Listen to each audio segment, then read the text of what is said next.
সুস্থতার নিয়ামত দান করেছেন। সুস্থতার নিয়ামত কি ছোট না বড়? আরো জোরে। নবী মুসা কালিমুল্লাহ আল্লাহ পাকের কাছে জানতে চেয়েছিলেন, যে আল্লাহ, আমি যদি রব হতাম, তুমি যদি বান্দা হতে, তো তুমি আমার কাছে কি চাইতে? মুসা কালিমুল্লাহর এই প্রশ্নের জবাবে আল্লাহ সুবহানাহু ওয়া তাআলা বলেছিলেন, আমি যদি বান্দা হতাম, তুমি যদি রব হতে, তোমার কাছে সর্বপ্রথম আমি সুস্থতার নিয়ামতকে চেয়ে নিতাম। এই নিয়ামত আল্লাহ পাক আমাদেরকে দান করেছেন। অসুস্থ হওয়ার আগে মানুষ সুস্থতার নিয়ামতের কদর করে না। সময় হারিয়ে ফেলে ব্যস্ত হওয়ার আগ পর্যন্ত অবসর সময়ের মূল্যায়ন মানুষ করে না। এই জন্য ১,৫০০ বছর আগে বিশ্বনবী মুহাম্মদ রাসূলুল্লাহ সাল্লাল্লাহু আলাইহি ওয়াসাল্লাম বলেছেন, নি'মাতানি মাগবুনুন ফীহিমা কাসীরুন মিনান নাস, আস-সিহহাতু ওয়াল ফারাগ। দুটি নিয়ামতের ব্যাপারে অধিকাংশ মানুষ গাফিল, উদাসীন। এই দুই নিয়ামতের মধ্যে অনন্য নিয়ামত হচ্ছে সুস্থতার নিয়ামত, আরেকটি নিয়ামত হচ্ছে অবসর সময়ের নিয়ামত। যত মানুষ আমরা এখানে এসেছি, আমরা কি আল্লাহর কাছে করোনা থেকে বাঁচার জন্য সাহায্য চাইতে পারি না? যদি বলেন না। আপনারা যে জনে জনে বসেছেন, কারো মুখে মাস্ক নাই, দুই একজনের মুখে মাস্ক আছে, আপনাদের কি ভয় হচ্ছে না? ভয় হচ্ছে? কি বলেন আপনারা? মনে হচ্ছে যে করোনায় ধরবে, করোনায় মারবে। আমি দিল খুলে আজকে এই সম্মেলন থেকে ছোট্ট একটা মেসেজ আপনাদের কাছে দিতে চাই। এই মেসেজটি আমি করোনার পর থেকে মাহফিল শুরু করে প্রত্যেকটা মাহফিলে ঘুরে ঘুরে মানুষকে কথা বলছি, লা আদওয়া ওয়ালা তিয়ারা ওয়ালা হামাতা ওয়ালা সাফারা ফিল ইসলাম। ইসলামে সংক্রামক ব্যাধি বলতে কোনো রোগ নাই। ইসলামে সংক্রামক ব্যাধি বলতে কি নাই? আরো জোরে বলতে হবে। ইসলামে শুভলক্ষণ, কুলক্ষণ বলতে কোনো আলামত নাই। আল্লাহ পাক যদি সুস্থতা দিতে চান, তো আল্লাহ পাক সুস্থ রাখতে পারেন। আর আল্লাহ যদি অসুস্থতা করতে চান, বিশ্বের সব মাস যদি আমার মুখের মধ্যে লাগিয়ে রাখি, এতেও আমি সুস্থ থাকতে পারবো না। এই বিশ্বাসটা কি সকলের অন্তঃকরণে আছে? কার কার এই বিশ্বাসটা আছে? আমি তো হাত দেখতে চাই। মাশাআল্লাহ, হাত নামান। আল্লাহ রাব্বুল আলামিন এই বিশ্বাসকে শুধুমাত্র জবানের স্বীকৃতি নয়, অন্তরের স্বীকৃতির সাথে আমাদেরকে আবদ্ধ করে নেওয়ার তৌফিক দান করেন। সকলে জোরে বলুন আল্লাহুম্মা আমিন।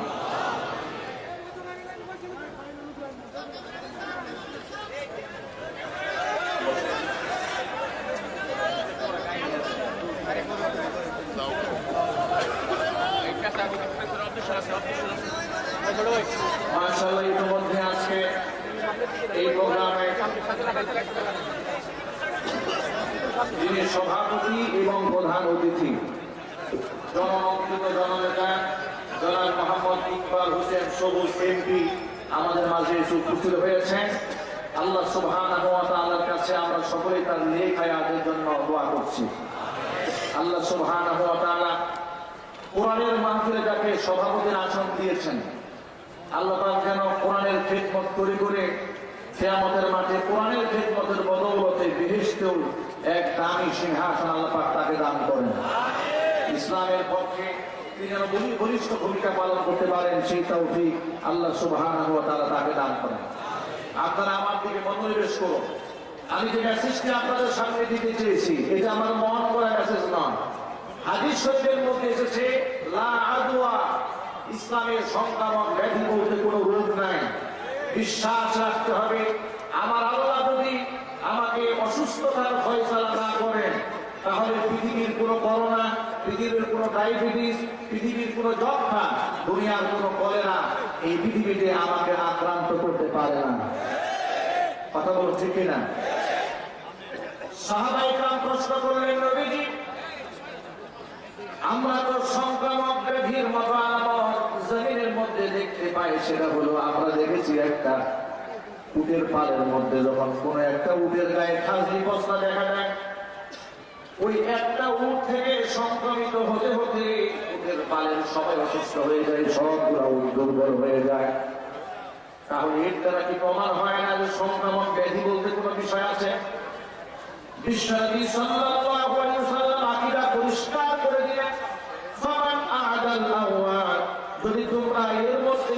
সনদ ব্যাধি খুঁজে পেও, তাহলে তোমরা আমার প্রশ্নের জবাব দিয়ে বলো, প্রথম যে উটটা রোগে আক্রান্ত হয়েছে ওই উটটাকে কিসে আক্রান্ত করেছে? কোন জায়গা থেকে প্রথম উটটা আক্রান্ত হয়েছে? সাহাবাইরা বুঝতে পারলেন আল্লাহর পক্ষ থেকে রোগ এসেছে, আল্লাহ পাকের পক্ষ থেকে রোগ এসেছে।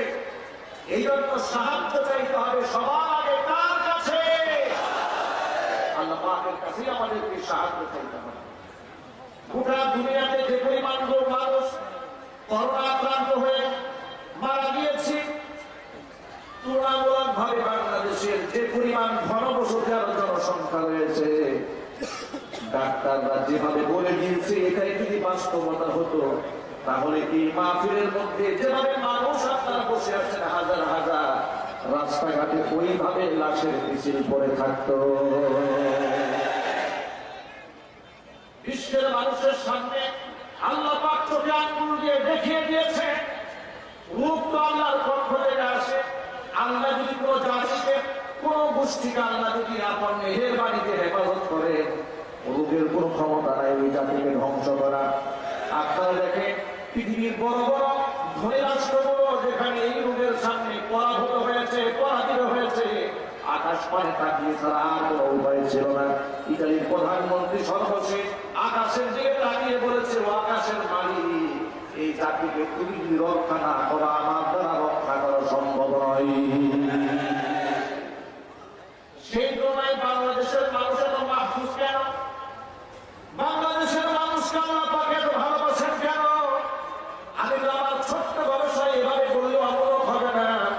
আমার এই স্বাধীনতার সার্বভৌমত্বের ছোট্ট বাংলাদেশে, যদিও আমরা দুনিয়ার বড় বড় ধনী রাষ্ট্রের চেয়ে অর্থনৈতিক দিক থেকে আমরা অনেক নিচে আছি, কিন্তু আল্লাহ সুবহানাহু ওয়া তাআলা আমাদের ইমানি গুণ দিয়েছেন, নবী প্রেম দিয়েছেন, রাসূলের প্রতি যে ভালোবাসা আমাদের দিয়েছেন, গোটা পৃথিবীর মধ্যে বাংলাদেশের মুসলমানকে দাঁড় করালে নবী প্রেমিকদের কাতারে বাংলাদেশের মুসলমান এক নম্বরে চলে যাবে।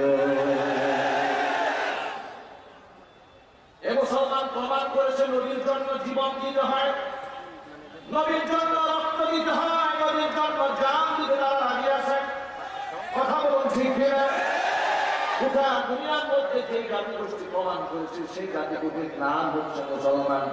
শুধু তাই নয়, বাংলাদেশের মুসলমানদের উপর আল্লাহ সুবহানাহু ওয়া তাআলা রহম করার আরেকটা কারণ আমার কাছে মনে হয়, গোটা বাংলাদেশ যখন লকডাউন করে দেওয়া হয়েছিল, ওই সময় স্বরাষ্ট্রমন্ত্রীর সাথে পরামর্শ করে প্রধানমন্ত্রীর কাছ থেকে পরামর্শ নিয়ে বাংলাদেশের সবগুলো কওমি মাদ্রাসাকে খুলে দেওয়া হয়েছে। এখনো পর্যন্ত স্কুল কলেজ ইউনিভার্সিটি খোলা হয়নি, কিন্তু মাদ্রাসা খুলে দেওয়া হয়েছে, যে মাদ্রাসার মধ্যে 24 ঘন্টা আল্লাহ পাকের কোরআন পড়ানো হয়। কথা বলুন ঠিক কিনা? মাদ্রাসা তো শুধু শিক্ষাঙ্গন নয়, মাদ্রাসার মধ্যে শুধু ইলম শেখানো হয় না, মাদ্রাসা তো একটা ইলমের মার্কাজ, এটা আমলের মার্কাজ। এর মধ্যে শুধুমাত্র ইলম থাকার আমল থাকে না, বিষয়টি এমন নয়। যদিও বাংলাদেশের কিছু কিছু জাহেলরা বলে মাদ্রাসার মধ্যে ইলম শেখানো হয় আর তাবলীগের মধ্যে আমল শেখানো হয়, এই বিশ্বাস যারা করতো তারাই এটা কি তারাই গোমরা জোরে বলুন ঠিক কিনা? মাদ্রাসা যেমন ইলমের মার্কাজ, মাদ্রাসা যেমন ইবাদতের মার্কাজ। বিশ্বাস যদি না হয়, রাতে আধারে রাত্রি 3টা বাজে এই গরিব মাদ্রাসায় চলে আসবে। বাংলাদেশের প্রত্যেকটা কওমি মাদ্রাসা রাত 3টা 2:30 বাজে ঘুরে বেড়ায়, এমন কোন রাত নাই, একটা রাতও আপনি খুঁজে পাবেন না যেখানে দেখবেন রাত 2:30 বাজে 3টা বাজে ছাত্ররা তাহাজ্জুদের নামাজে সিজদায় পড়ে আছে, চোখের পানি ঝরছে, কোরআন তেলাওয়াত করছে। আমি নিজে হিজরত ছাত্র, কওমি মাদ্রাসার ছাত্র হয়ে আমি জানি এই কোরআনটা কোন হাফেজের সিনার মধ্যে আল্লাহ পাক এমনি দান করেন না, অনেক ত্যাগের বিনিময়ে, অনেক কোরবানির বিনিময়ে। সমবয়সী ছেলেরা যখন বিবাহের অনুষ্ঠানে যায়, পার্কে যায়, সিনেমায় যায়, যে বয়সে পিতা মাতার আদর স্নেহ পাওয়া দরকার, গায়ে মুখে চুমা খাওয়ার দরকার, বাপ মার কুলে বসে থাকার দরকার, সেই বয়সে আমরা কোরআন মুখস্থ করার জন্য হিজরত করে ঘর বাড়ি ছেড়ে দিয়েছি। কথা বলেন ঠিক কিনা? আজকে যারা কওমি মাদ্রাসার ছাত্রদের ব্যাপারে অমূলক কথাবার্তা বলেন, যারা গালিগালাজ করেন, রাষ্ট্রের বোঝা যাওয়াই করেন, ছাত্রদের চরিত্র নিয়ে কথা বলেন, একটুখানি আইলাম নিজের চেহারাটা দেখুন। যে বয়সে আপনি পার্কে সময় কাটিয়েছেন, সিনেমায় কাটিয়েছেন, বিভিন্ন জায়গায় অপকর্ম করে সময় কাটিয়েছেন, ড্রাগসে ইয়াবাই মাদকের মধ্যে জোয়ার আড্ডায় সময় কাটিয়েছেন, ওই একই বয়সে মাদ্রাসার একটা সন্তান আল্লাহ পাকের কোরআন পড়ে পড়ে কোরআন তেলাওয়াত করে রাত দিন সময় কাটিয়ে দিয়েছে। এই জন্য আল্লাহ রাব্বুল আলামিন তাদের শান মান বাড়িয়ে দিয়েছেন। আল্লাহ সুবহানাহু ওয়া তাআলা তাদের মর্যাদা এত বাড়িয়ে দিয়েছেন। আল্লাহ পাক বলেন, ওয়া মান ইউতাল হিকমাতা ফাকাদ উতিয়া খায়রান কাসীরা। যাকে আল্লাহ পাক ইলম দান করেছেন, হিকমত দিয়েছেন, কোরআনের জ্ঞান তাকে দান করেছেন, ফাকাদ উতিয়া খায়রান কাসীরা, তাকে অসংখ্য কল্যাণ দান করা হয়েছে, অগণিত কল্যাণ দান করা হয়েছে। জোরে বলেন সুবহানাল্লাহ। কোরআন হচ্ছে জ্ঞান ভান্ডার। এই জ্ঞান এত গভীরতা রয়েছে, এর পরিধি এতটা বিশাল, এতটা ব্যাপক। কোরআন কারীম জ্ঞান ভান্ডারের সেই পুঞ্জীভূত ভান্ডার, যেখান থেকে দুনিয়া এবং আখিরাতের সমস্ত জ্ঞানের মূল ভান্ডার হচ্ছে আল্লাহ পাকের কোরআন। সুবহানাল্লাহ বলতে বলুন আপনাদের। প্রিয় যুবক ভাইয়েরা আমার, এই জন্য ইলমের বড় মর্যাদা, ইলমকে এত প্রাধান্য দেওয়া হয়েছে। কেন এত প্রাধান্য দেওয়া হলো? তার কারণ হাসান বসরি রাহমাতুল্লাহি আলাইহি বলেন, ইলম হচ্ছে গাছের মতো, আর ইবাদত হচ্ছে সেই গাছের ফসল। ইলম ছাড়া গাছ ছাড়া যেমন ফসল আশা করা যায়, তাই আপনার বলেন তো গাছ ছাড়া কি ফলের কল্পনা করা যায়? সবাই বলে গাছ ছাড়া কি ফলের কল্পনা করা যায়? গাছ ছাড়া যেভাবে ফলের কল্পনা করা যায়, ইলম ছাড়া আমলের কল্পনা করা যায় না। এই জন্য নবী করিম সাল্লাল্লাহু আলাইহি ওয়াসাল্লামকে আল্লাহ পাক ওহী প্রত্যাদেশ করে সর্বপ্রথম বলেছেন, ইকরা, হে নবী আপনি আগে পড়ুন। জোরে বলুন সুবহানাল্লাহ। গাছ ছাড়া যেমন ফলের আশা করা যায় না, অনুরূপভাবে ইলম ছাড়া আমল আশা করা যায় না। ইলম ছাড়া যদি কোনো ব্যক্তি আমল করতে যায়, পদে পদে ধাক্কা খাবে, ঘা খাবে, আঘাত প্রাপ্ত হবে, ঈমান বিনষ্ট হয়ে যাবে, আমল সব বিনষ্ট হয়ে যাবে, নিজের অজান্তে কুফরি করবে, বেদাত করবে, শিরক করবে, বুঝতেও পারবে না। কারণ হচ্ছে কোরআন মাজিদে আল্লাহ পাক বলেন, ওয়া যায়্যানা লাহুমুশ শাইতানু আ'মালাহুম, যারা বিভ্রান্ত হয়ে যায় তাদের জন্য শয়তান খারাপ খারাপ কাজগুলোকে সাজিয়ে গুছিয়ে সুন্দর বানিয়ে দেয়।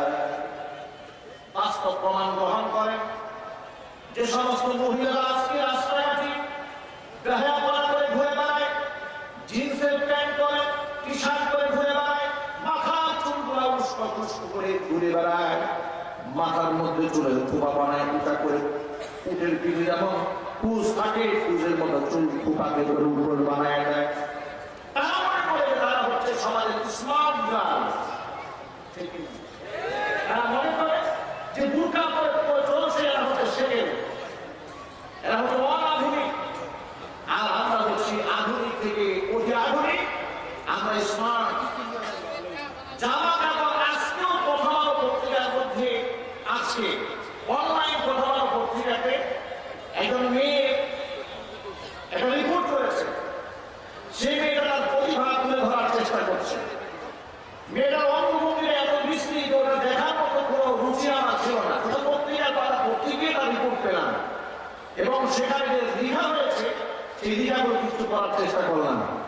অত্যন্ত প্রশংসা করে সেই মেয়ের ব্যাপারে লেখা হলো, এই মেয়ে ওয়েস্টার্ন কালচার, পশ্চিমা সংস্কৃতি লালন করে অনেক কিছু নিজের মধ্যে আনয়ন করে গায়ের মধ্যে জামা, এমন জামা যেটা না থাকলেও চলে, এমন জামা পড়েছে, বিস্তৃত ভাবে কিছু অভিনয় দেখিয়েছে, এবং সে নারী অনেক প্রশংসা কীর্তন করে তারা প্রমাণ করার চেষ্টা করেছে দেশ অনেক এগিয়ে যাচ্ছে।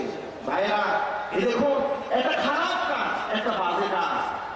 আমার মতো একজন মানুষ, একজন মুসলমান হয়ে যার দিকে চোখ পুরাতে আমার লজ্জা বোধ হয়েছে, এখন কোনো স্বভাব হয়ে গেছে আমার, কিন্তু যে কাজটা করছে তার কাছে স্বভাব হচ্ছে না, তার কাছে বড় গৌরবের মনে হয়। কারণ কোরআন বলেছে শয়তান তাদের খারাপ কাজগুলোকে সাজিয়ে গুছিয়ে বেঈমান মুনাফিকদের জন্য এবং পথভ্রষ্ট মানুষের জন্য সাজিয়ে গুছিয়ে অপকর্মগুলোকে জাতির সামনে পেশ করে। তারা এটাকে গর্বের সাথে মনে করে এবং পর্দানিশীল মা বোনদেরকে সেখানে এক দিয়ে মধ্যযুগীয় পর্ব ইত্যাদি শব্দে তাদেরকে আখ্যায়িত করে। কথা বলো ঠিক না? প্রিয় ভাইরা, আমি বলতে চাই যে শয়তানে তাদের জন্য এই অপকর্ম সাজিয়ে গুছিয়ে দিল, এটা তাদের কাছে বড় সুন্দর মনে হয়, প্রশংসনীয় মনে হয়। কিন্তু আপনারা বলুন, এর দ্বারা কি সমাজ এগিয়ে যাচ্ছে? জবাব আমি সবার কাছ থেকে শুনতে চাই। আমি জিজ্ঞেস করি না আওয়ামী লীগকে ভোট দিবেন কেন আর বিএনপিকে ভোট দিবেন কেন, আমি প্রশ্ন করেছি ইমানি প্রশ্ন। আপনারা বলুন, এভাবে দেহ খোলামেলা করে রাস্তায় চলে নারীরা কি দেশ এবং জাতিকে এগিয়ে নিয়ে যাচ্ছে? দেহের জামা কাপড় যত বেশি খুলে নাস্তিক ক্ষমতায় এবং মুক্তবাদের কাছে তার তত দাম বেড়ে যায়।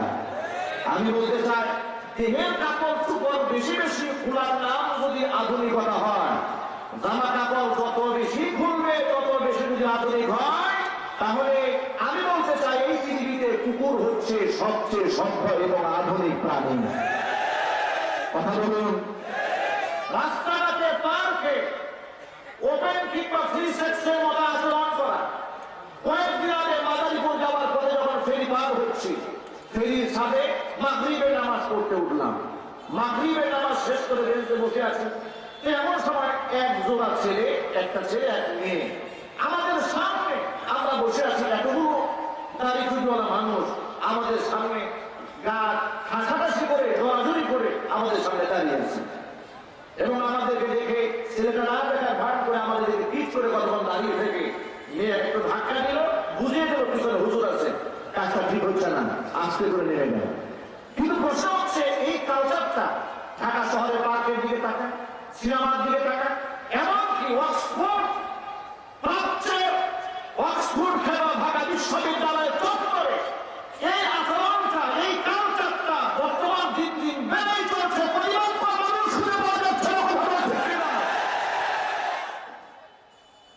কিন্তু যারা প্রতিবাদ করে তাদেরকে এরা কখনো জঙ্গিবাদ, কখনো এরা উস্কানিদাতা কিংবা উগ্রপন্থী ইত্যাদি নামে তারা আখ্যায়িত করে।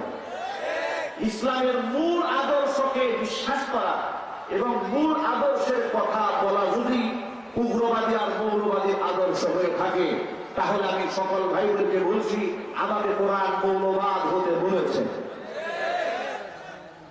কোরআন নাজিলের মধ্যে আল্লাহ পাক বলেন, ইয়া আইয়ুহাল্লাযীনা আমানু দুখুলু ফিস-সিলমি কাফা ওয়া লা তাত্তাবিউ খুতুওয়াতিশ শাইতান ইন্নাহু লাকুম আদুউউন মুবিন।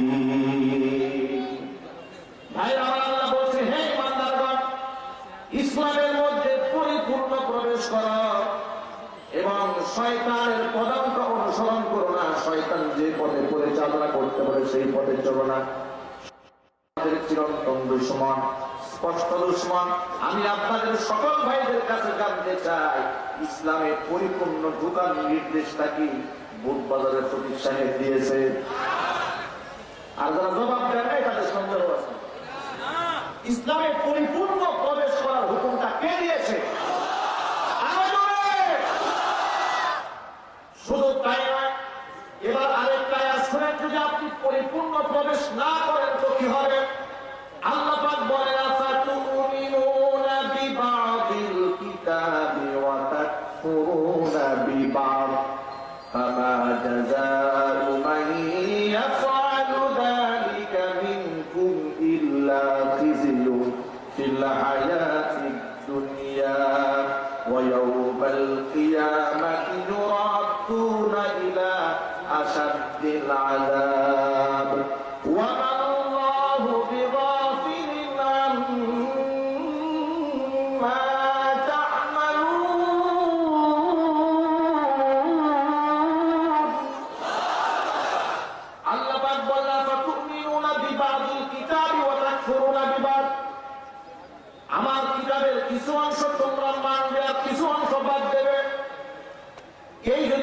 তোমাদের অবস্থা ফামা জাযাউ মান ইয়াফআলু যালিকা মিনকুম, তোমাদের মধ্য থেকে এই কাজটা যারা করবে, ইসলামের কিছু অংশ মানবার কিছু বাদ দিয়ে দিবে, তাহলে তাদের অবস্থা হবে খিজিউন ফিল হায়াতিদ দুনিয়া, তাদের জন্য দুনিয়ার মধ্যে লাঞ্ছনা আর বঞ্চনা ছাড়া কিছুই হবে না।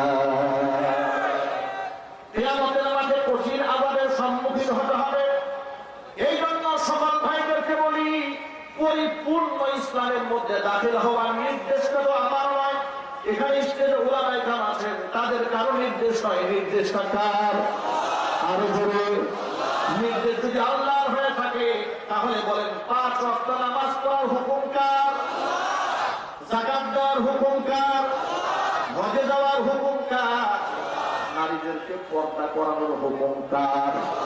তাহলে আপনি হাজী সাহেব হজ করে আসলেন, আল্লাহ পাকের এই হজের বিধান আপনি মানলেন, কিন্তু মেয়েকেও পর্দা করান না, স্ত্রীকেও পর্দা করালেন না, তাহলে কোরআনের এই আয়াত অনুযায়ী আপনি ইসলামের কিছু অংশ মানলেন আর কিছু অংশকে অস্বীকার করে বসে আছেন, বলে বলুন ঠিক কিনা? এই জন্য আপনাকে লাঞ্ছিত হতে হবে, আপনাকে অপমানিত হতে হবে, আপনার মেয়েকে ধর্ষিতা হতে হবে ইসলাম মান্য না করার কারণে। কথা বলতে ভয় একটা ব্যথা নিয়ে একটা কথা বলেই ফেলি, সেটা হলো আমার দেশে যখন ধর্ষণের স্বর্গরাজ্যে পরিণত হয়েছিল বাংলাদেশ, প্রতিদিন সকালে ঘুম থেকে পত্রিকার পাতায় ঘুরে দেখতাম অমুক জায়গায় ধর্ষিতা মা, অমুক জায়গায় ধর্ষিতা নারী, অমুক জায়গায় গণধর্ষণ, অমুক জায়গায় শিশু ধর্ষণ, অমুক জায়গায় বৃদ্ধা ধর্ষণ, আছে না নাই? আরো বলতে হবে। প্রতিনিয়ত ধর্ষণের সংবাদ যখন ভেসে আসতেছিল, চতুর্দিক থেকে ধর্ষণ বিরোধী আন্দোলন, দেশের অনেক সংস্থা থেকে যখন প্রতিবাদ জানানো হচ্ছিল, ওলামায়ে কেরাম রাস্তায় নামলেন, তারা বয়ান করলেন, মিটিং করলেন, ধর্ষণের বিরুদ্ধে ফাঁসির রায় পর্যন্ত সরকারের কাছ থেকে আমরা আদায় করে নিয়েছি। সরকার দেশের অধিকাংশ মানুষের মাইন্ডেডকে শ্রদ্ধা করে ধর্ষণের সাজা ফাঁসি পর্যন্ত করে দিয়েছে। এই জন্য আমরা সরকারকে ধন্যবাদ জানাই, আমরা বলি আলহামদুলিল্লাহ। আমরা খুশি হয়েছি। ধর্ষণের সর্বোচ্চ শাস্তি মৃত্যুদণ্ড, এই জন্য কি আপনার খুশি না বেজার? আরো জোরে, কম না বেশি?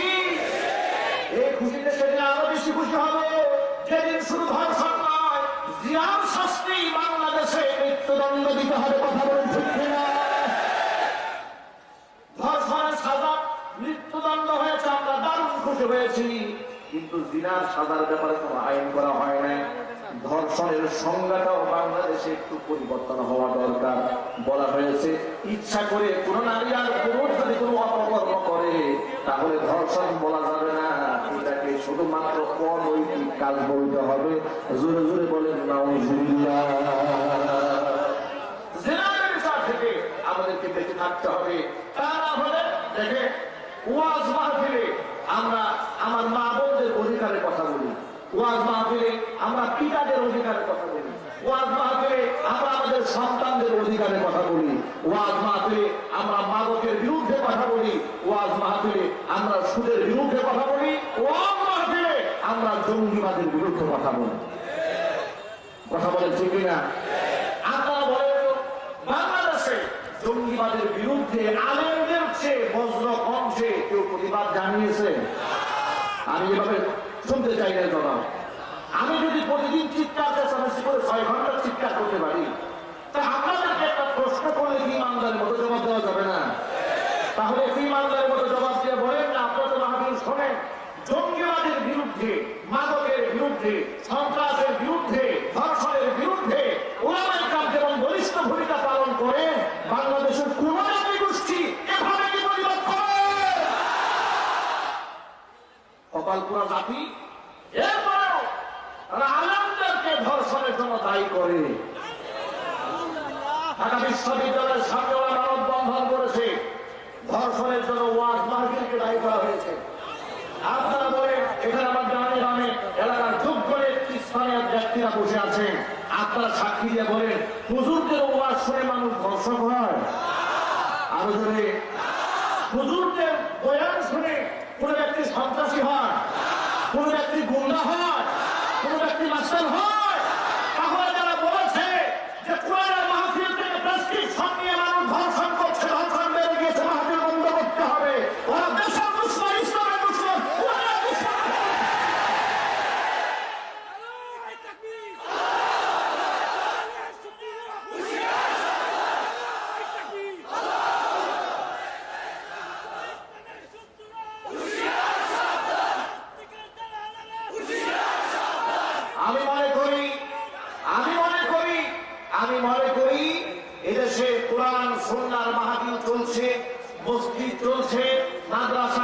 করেছে এবং সরকারও মসজিদ মাদ্রাসা খুলে দিয়েছে।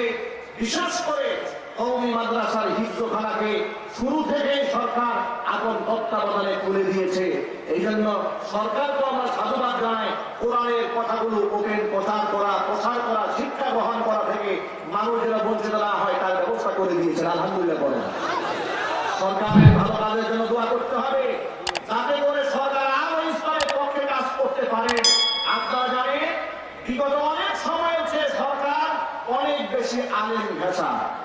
কথা বলেন আপনারা আরো জোরে। কওমি মাদ্রাসার সনদ যখন দেওয়া হয়েছিল, বাংলাদেশের সমস্ত বামপন্থীরা বিরোধিতা করেছিল, ভুলে গেছেন আপনারা। কিন্তু প্রধানমন্ত্রী যখন উদ্যোগ নিয়েই ফেলেছিলেন, তখন তার বিরুদ্ধে কথা বলার হিম্মত তাদের ছিল না। এই সনদের কারণে আলেমদের সাথে সরকারের একটা সুসম্পর্ক গড়ে ওঠে। আর তখন থেকেই ষড়যন্ত্রকারী মহল আলেমদের থেকে সরকারকে দূরে ঠেলে দেওয়ার জন্য সুকৌশলে তারা পায়তারা চালিয়ে যাচ্ছিল। এখন তারা সরকারকে আলেমদের মুখোমুখি দাঁড় করাবার জন্য ইসলামের মতো একটা তাওহীদ কোরআন সুন্নাহর একটি বিশ্বাসগত বিষয়কে সরকারের সামনে ভুল মেসেজ দিয়ে জাতিকে আলেমদের থেকে, সরকারকে আলেম থেকে দূরে সরে দেওয়ার ষড়যন্ত্র চালাচ্ছে। আমরা সরকারের শত্রু নই, বরং এই সরকার সহ দেশের সমস্ত দায়িত্বশীলদের আমরা পরম বন্ধু। দেশ সুন্দরভাবে পরিচালিত হোক, এটা কি আমরা চাই না? আরো জন্য বলতে হবে, চাই না? এরপর আমাদেরকে আলেমদের ব্যাপারে একটা প্রশ্ন তোলা হয়েছে যে উলামায়ে কেরাম বঙ্গবন্ধুর বিরোধী। আমি আল্লাহর নামে কসম করে বলছি, আমাদেরকে ইলজাম দেবেন না। বঙ্গবন্ধু হচ্ছে শুধু আওয়ামী লীগের সম্পদ নয়, এটা আমি বিশ্বাস করি। আমি একজন যুদ্ধাহত মুক্তিযোদ্ধার সন্তান হিসেবে আমি বিশ্বাস করি, টেকনাফ থেকে তেতুলিয়া, রূপসা থেকে পাথুরিয়া পর্যন্ত বঙ্গবন্ধু সর্বদলে সমস্ত মানুষের জন্য আল্লাহ পাকের পক্ষ থেকে স্বাধীনতার অগ্রসেনানী নায়ক হিসেবে আল্লাহর দেওয়া উপহার ছিলেন। তার নেতৃত্বে সোনার স্বাধীন বাংলাদেশ পেয়েছি।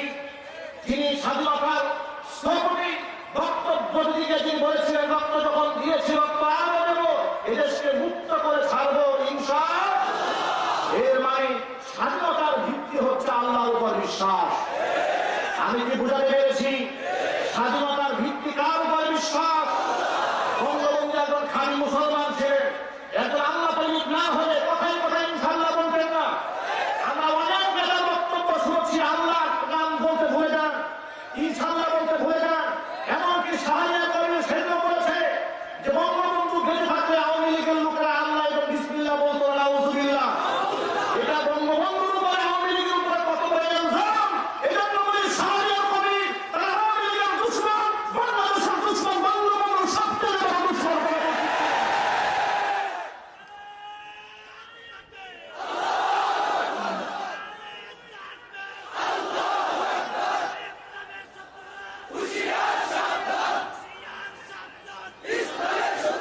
আমি মনে করি স্বাধীনতার স্থপতি প্রেসিডেন্ট মরহুম শেখ মুজিবুর রহমান বাংলাদেশের সমস্ত মানুষের সম্পদ। কথা বলতে হবে নাকি শুধুমাত্র আওয়ামী লীগের সম্পদ তিনি? না, যার নেতৃত্বে দেশ স্বাধীন হয়েছে তিনি সকলের সম্পদ। তার জন্য আমরা মাহফিল থেকে দোয়া করি, আল্লাহ পাক তার মানবীয় ত্রুটি বিচ্ছুতি ক্ষমা করে জান্নাতুল ফেরদাউস দান করেন। কিন্তু আজকে সুকৌশলে সেই বঙ্গবন্ধুকে আমাদের থেকে ছিনিয়ে নেওয়ার চেষ্টা চালানো হচ্ছে। আমরা বলি মায়ের চেয়ে মাসির দরদ দেখাবেন না। আমরা বঙ্গবন্ধুকে ভালোবাসি, সে দেশের জন্য শ্রম দিয়েছে, কষ্ট করেছে, তিনি মুসলমান ছিলেন। আমরা চাই তার জন্য এমন কাজ করতে যাতে করে তিনি কবরে শুয়ে শুয়ে সব পান। এমন কাজ করতে চাই না যে তার কবরে আগুন জ্বলো। কথা বলে ঠিক কিনা? এই জন্য বঙ্গবন্ধুর নামে মসজিদ হবে, মাদ্রাসা হবে, কমপ্লেক্স হবে, শিক্ষাঙ্গন হবে, প্রত্যেকটা শহরে শহরে ব্যাংক হবে। কিন্তু আল্লাহর কসম, শিরকের উপকরণ তৈরি হবে অন্তর্পক্ষে মুসলমান পরিবার থেকে মানতে পারবে না। এই জন্য আমি সকল ভাইদের উদাত্ত আহ্বান জানাচ্ছি যে আমাদের সকলকে মনে রাখতে হবে, আমরা ইসলামকে ভালোবাসি, আল্লাহকে ভালোবাসি, এই দেশকে আমরা ভালোবাসি। আমরা যেমন দেশের জন্য রক্ত দিয়েছি, আমরা ধর্মের জন্য রক্ত দিতে জানি। ইসলামের জন্য, এই দেশের জন্য যদি আবার কোন শকুনের থাবা বাংলার মাটিতে পড়ে মুক্তিযুদ্ধের প্রথম মঞ্চে প্রথম সারিতে জীবন বাজি রেখে লড়াই করতে প্রস্তুত দেখতে চায়।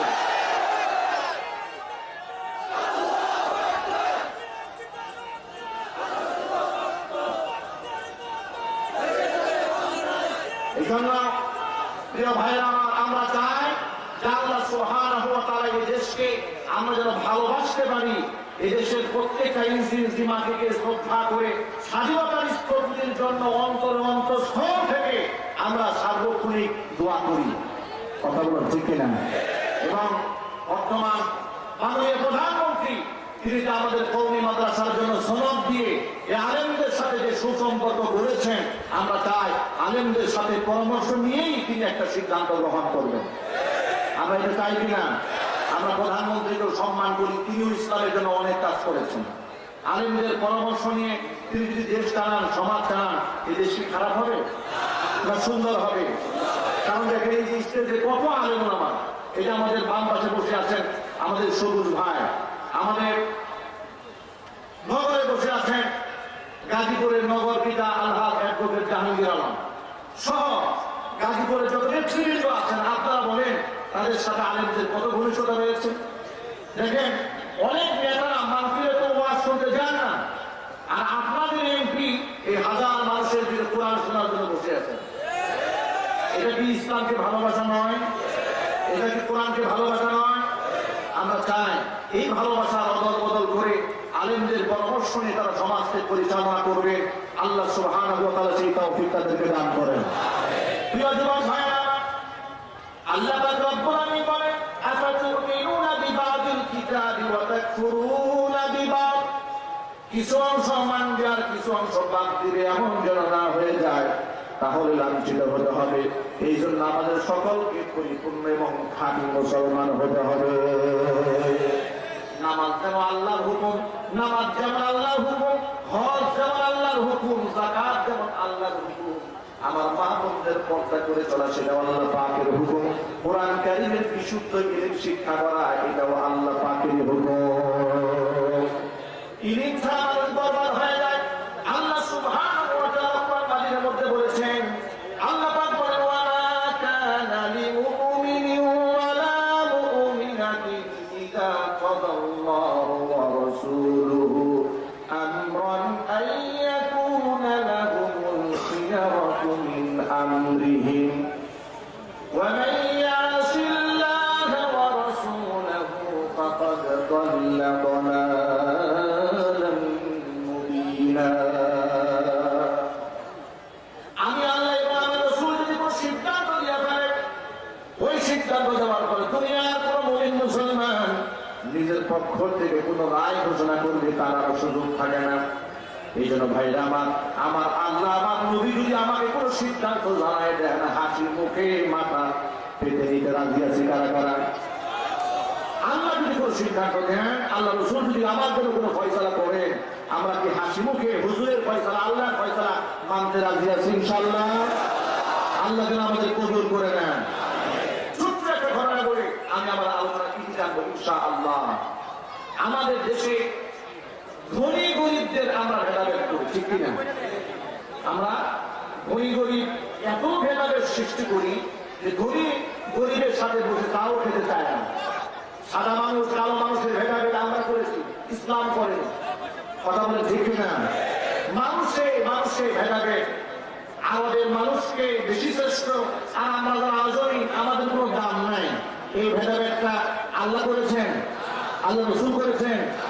বিদায় হজের ভাষণে আল্লাহ নবী সাল্লাল্লাহু আলাইহি ওয়াসাল্লাম বলেন, শোনা, আরবের উপর পরারবের উপর আরবের কোনো প্রাধান্য নাই। সুবহানাল্লাহ, আরো বলবেন সুবহানাল্লাহ। কোনো প্রাধান্য নাই। সাদা কালো দিয়া আল্লাহর কাছে দাঁড়ি হওয়া যায় না। আল্লাহর কাছে যদি দাঁড়ি হতে চাও, ইন্না আকরামাকুম ইনদাল্লাহি আতকাকুম ইন্নাল্লাহা আলিম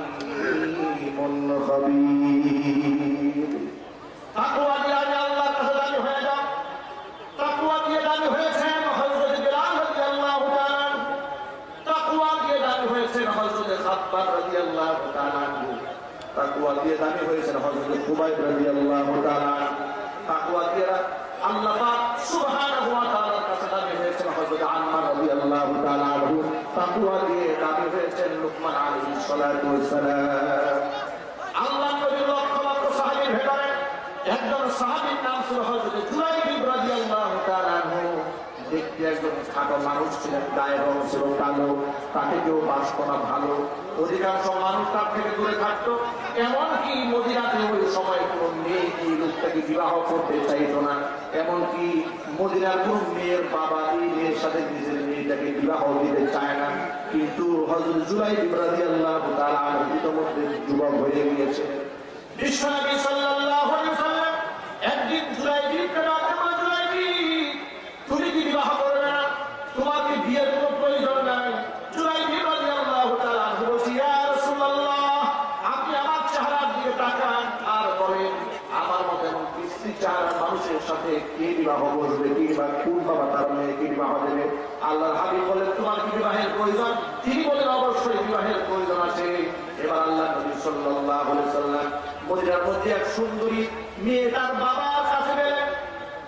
বাড়ির সামনে আল্লাহর হাবিব সাল্লাল্লাহু আলাইহি ওয়াসাল্লাম আনসারী সাহাবীকে ডাকলেন, ডেকে বললেন, আনসারী আমি তোমার বাড়িতে এসেছি একটা প্রস্তাব নিয়ে। আনসারী বলেন, নবী আপনি কি প্রস্তাব নিয়ে আসেন? আনসারী সাহাবী পত্রের জবাবে হুজুর বলেন, তোমার কাছে আমি বিয়ের প্রস্তাব নিয়ে এলাম। আনসারী বলেন, নবী কার বিয়ের প্রস্তাব? তোমার মেয়ের জন্য বিবাহের খুতবা নিয়ে এলাম, বিবাহের পয়গাম নিয়ে এলাম। এ কথা শোনা মাত্র আনসারী সাহাবী আনন্দে আত্মহারা।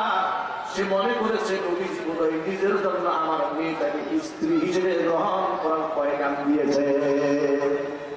ছোট্ট করে একটা মেসেজ দিয়ে দিয়ে আপনারা মনে রাখবেন, মদিনাতে কোনো মেয়ের যখন বিবাহের বয়স হয়ে যেত, আনসারী সাহাবীরা সবাই অপেক্ষা থাকতে আমার নবীর পক্ষ থেকে যদি আমার মেয়ের জন্য একটা ফয়সালা আসে, একটা খুতবা যদি আসে, একটা বিবাহের পয়গাম যদি নবীর পক্ষ থেকে আমার মেয়ের জন্য আসে, তাহলে জীবনটা আমাদের ধন্য হয়ে যাবে।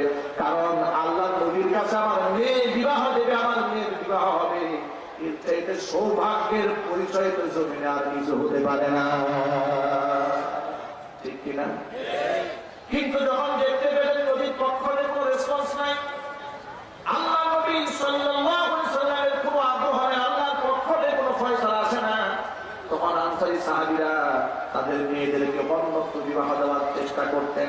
নবী যখন বললেন বিবাহের পয়গাম নিয়ে এসেছি, আনসারী সাহাবী বড় খুশি হয়ে মনে করেছেন হুজুর নিজের জন্য বোধহয় বিবাহের পয়গাম দিয়েছেন, এই জন্য তিনি খুশি হয়েছিলেন। আল্লাহর হাবিব বলেন, আনসারী আমি আমার নিজের জন্য পয়গাম নিয়ে আসি নাই, আমি জুলাইবের জন্য পয়গাম নিয়ে এসেছি।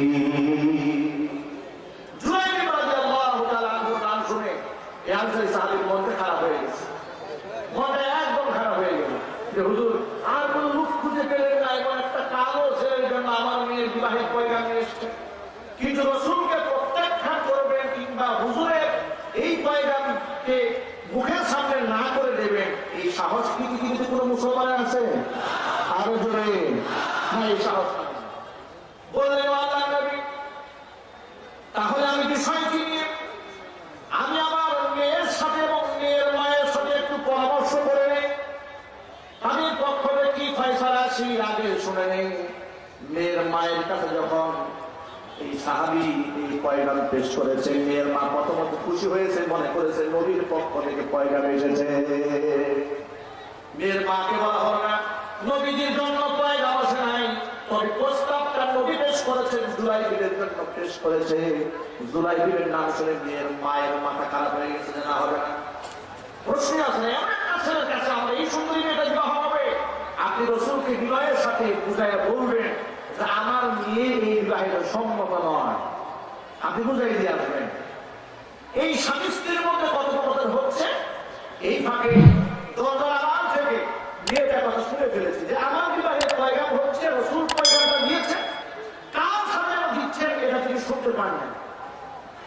মেয়ে ঘর থেকে বের হয়ে আসলে মাকে ডাক দিয়ে বলে, মা আম্মাজান আব্বাজান, আমি অস্ফুট আওয়াজে শুনতে পেলাম আমার বিবাহ নিয়ে তোমরা কোনো এক ব্যক্তির সাথে আলাপ হয়েছে, তোমরা বলছো নবীজি বিবাহের পয়গাম পাঠিয়েছে, কার সাথে বিবাহের পয়গাম? বাবা মেয়ের কাছে বলতে নারাজ, বলতে চান না, মেয়ে মনে কষ্ট পাবে এটা মনে করে বারবার মেয়ে পিড়াপিড়ি করে বলছেন, আপনি বলেন কার সাথে নবী বিয়ের পয়গাম দিয়েছে? বলেন জুলাইবিব নামক যে সাহাবী রয়েছে মদিনার মধ্যে সব থেকে কালো সাহাবী, তার সাথে বিয়ের প্রস্তাব। এ কথা শোনা মাত্র বাবা মনে করেছে মেয়ে বোধহয় গুসা করে এই মতটাকে, এই খুতবাটাকে প্রত্যাখ্যান করবে। কিন্তু আশ্চর্যের ব্যাপার, মেয়ে বলছে আব্বাজান আম্মাজান আমি মোটেও নারাজ নই, আমি তো হাসি মুখে আল্লাহর নবী আমার জন্য যে পাত্র সিলেক্ট করেছে, নবী হচ্ছে রহমতের নবী, মায়ার নবী, এই আসমানে নিজে জমিনের উপরে আমার নবী চেয়ে ইনসাফের নবী আর নাই, ইনসাফের মানুষ আর নাই। আমার নবী আমার জন্য যে পাত্র খুঁজেছেন, সিলেক্ট করেছেন, নিঃসন্দেহে তার মধ্যে কল্যাণ আছে। নবীর সিদ্ধান্ত আমি হাসি মুখে। এরপর তিনি কোরআন মাজিদের সূরা আহজাবের 36 নম্বর আয়াতটা তেলাওয়াত করে বাপ্পাকে শোনায় দিলেন, ওয়ামা কানা লিমুমিনিন ওয়ালা মুমিনাতিন ইযা কাদাল্লাহু ওয়া রাসূলুহু আমরান আন ইয়াকুনা লাহুমুল খিয়ারাতু মিন আমরিহিম ওয়া মান ইয়াসিল্লাহ ওয়া রাসূলুহু ফাকাদ দাল্লা দালালান মুবিনা। মেয়ে শোনায় দিন আল্লাহ তো কোরআন শরীফে বলে দিয়েছেন, তোমাদের কি মনে নাই আল্লাহ এবং তার রাসূল যদি কোনো সিদ্ধান্ত দিয়ে ফেলেন, মানুষ তার নিজের পক্ষতে কোনো রায় দিতে পারে না। যেখানে নবী রায় দিয়ে ফেলেছেন, নবীজি যেখানে আমার জন্য পাত্র সিলেকশন করেছেন, নিঃসন্দেহে তার মধ্যে বরকত রয়েছে। নবীজির কাছে বিবাহের পয়গামের ব্যাপারে আমার রাজির কথাটা জানায় দেন, জোরে জোরে বলেন সুবহানাল্লাহ। আল্লাহ নবী উভয় বিবাহ বন্ধনে আবদ্ধ করে দিলেন।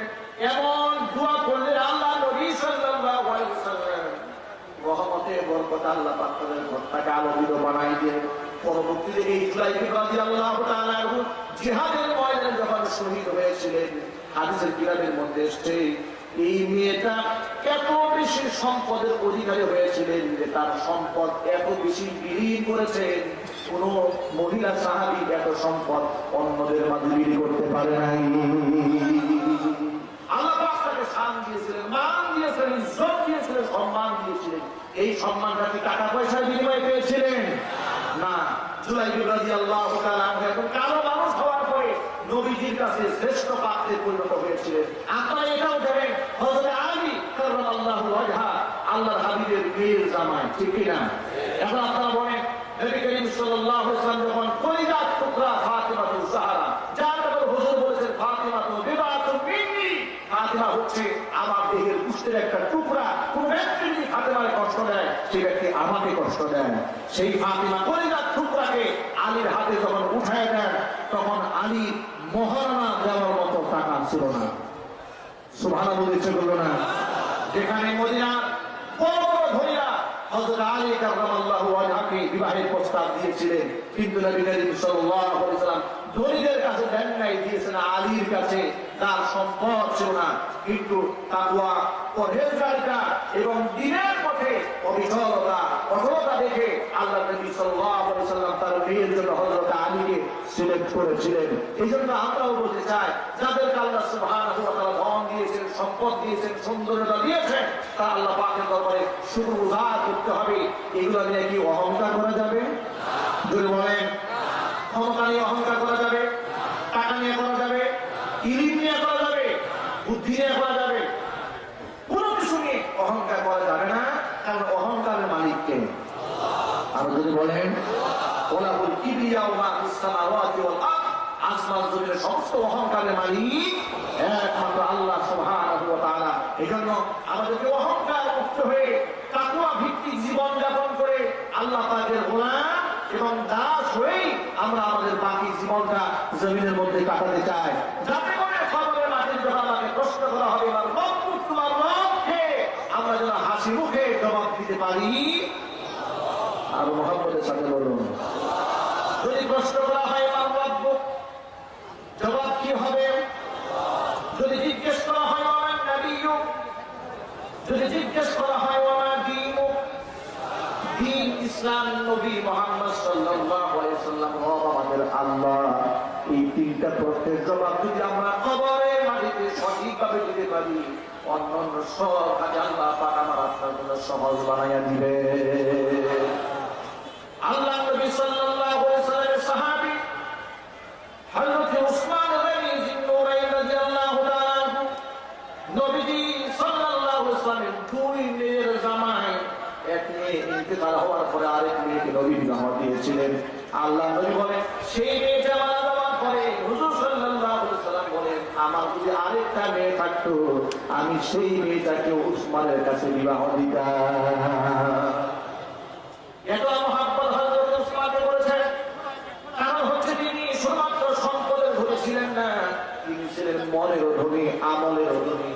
উসমান গনি রাদিয়াল্লাহু তাআলা আনহু কবরের পাশ দিয়ে যখন হেঁটে যেতেন, কবরের পাশ দিয়ে হেঁটে যাওয়ার সময় অশ্রু সিক্ত হয়ে যেতে, চোখের পানিতে দাঁড়ি ভিজে ভিজে পড়ত।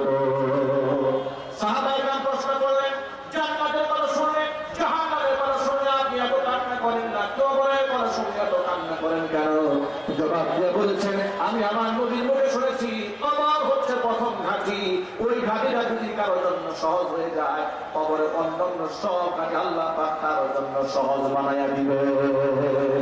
আল্লাহর কাছে আমরা দোয়া করি, রব্বুল আলামিন, আমল দিয়ে নাজাত পাবো না, আমল দিয়ে জান্নাত অর্জন করা সম্ভব হবে না। আল্লাহুম্মা হাসিবনি হিসাবান ইয়াসীরা, আল্লাহ তুমি আমাদের হিসাবটা আমাদের জন্য সহজ বানায় দাও। সকলে আপনারা জোরে আমার সাথে বলেন, আল্লাহুম্মা হাসিবনি হিসাবান ইয়াসীরা, আল্লাহুম্মা হাসিবনি হিসাবান ইয়াসীরা, আল্লাহুম্মা হাসিবনি হিসাবান ইয়াসীরা। অর্থ হচ্ছে, আল্লাহ আল্লাহ তুমি আমাদের জন্য, আমার জন্য আমার হিসাবকে সহজ বানিয়ে দাও। আর হিসাব সহজ হওয়া মানে হচ্ছে বিনা হিসেবে জান্নাতের ফয়সালা হয়ে যাওয়া। আল্লাহ যদি হিসাব শুরু করেন, কোন ব্যক্তির কি ছুটে যাওয়ার কোন উপায় আছে?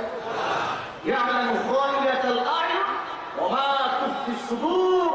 আল্লাহ কোরআন মাজিদে বলেন, তোমার চোখের খেয়ানত পৃথিবীর কেউ দেখে না। তুমি প্রচন্ড রৌদ্রের মধ্যে কালো সানগ্লাস পরেছিল, তুমি যে বাঁকা চোখে কোথায় তাকিয়েছিলে এটা মানুষ দেখে, কিন্তু আমি তোমার চোখের খেয়ানতটা লক্ষ্য করেছি। সুবহানাল্লাহ। আমি এই আয়াতটা যখন পড়ি, আমার বারংবার নিঃসন্দেহে আমার স্রষ্টার প্রতি আমার অগাধ বিশ্বাস এত বেশি আছে, আমি মনে করি, বিশ্বাস করি, লালন করি, আমার স্রষ্টার বিশ্বাসের মধ্যে কেউ যদি আমাকে ঘাটতি সৃষ্টি করতে চায়, এটা করে আমি শহীদ রাখলেন স্বাধীন হতে রাজি, কিন্তু আমার স্রষ্টার প্রতি বিশ্বাস হতে পারবো না। কথা বলতে ঠিক কিনা? আমার আল্লাহ পাক বলেন, তোমার সব কর্ম আমি এমন ভাবে পর্যবেক্ষণ করি, তোমার চোখের আড়ি করি, ইয়ালামু খাইনাতাল আয়ুন, তোমার চোখের খেয়ানতটাকেও আমি আল্লাহ পাক দেখতে পাই না। সুতরাং আল্লাহ সুবহানাহু ওয়া তাআলা যেহেতু আমার সব জানেন, আমার সব দেখেন, এই জন্য আমি আল্লাহ পাকের কাছে হিসাব দিয়ে পুরাতে পারবো না। আল্লাহর কাছে বলি, রব্বুল আলামিন, তুমি আমার জন্য আমার হিসাবকে সহজ বানিয়ে দাও। সকলে জোরে বলুন, আল্লাহুম্মা আমিন। আল্লাহ সুবহানাহু ওয়া তাআলা